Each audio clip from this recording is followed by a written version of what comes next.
ពីមុនមកខ្ញុំធ្លាប់លើគេថាឲ្យតអ្នកលេងកីឡាសុទ្ធតែអ្នកដែលរៀនខ្សោយទាំងអស់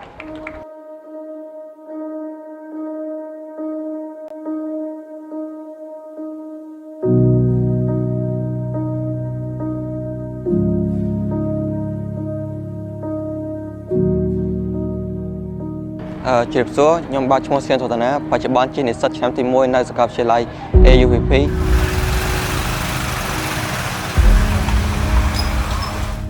ក្នុងឆ្នាំរបស់ខ្ញុំ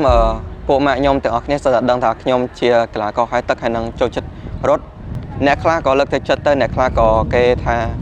มันបាច់ខំទេมันទៅមុខទេ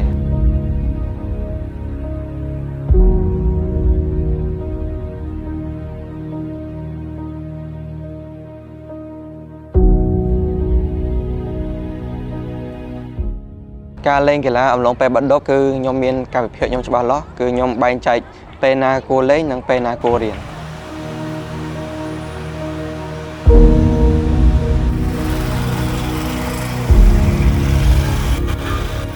អំឡុងពេលសិក្សាក្នុងសម័យបឡំបណ្ដប់អាណាព្យាបាលតែងតែ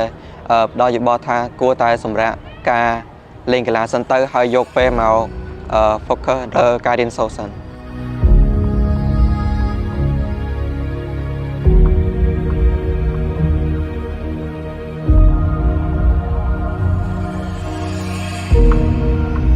ការដែលខ្ញុំលេងកីឡាគឺ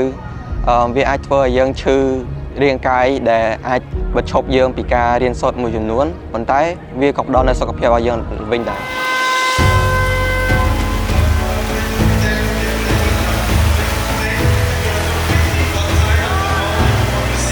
ចំពោះខ្ញុំគិតថាការលេងកីឡា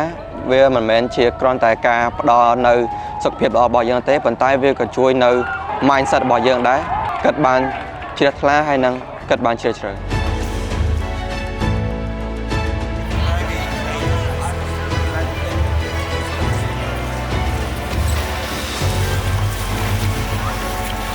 ការរៀនហើយនឹងលេងកីឡាគួរតែដើរទន្ទឹមគ្នាយើងត្រូវ balance អាពីរហ្នឹងឲ្យនៅទន្ទឹមគ្នាមិនអាចថារៀនសុទ្ធលេងសុទ្ធទេយើងត្រូវតែរៀនផងលេងផងដើម្បីឲ្យអាពីរមុខហ្នឹងទៅមុខព្រមគ្នា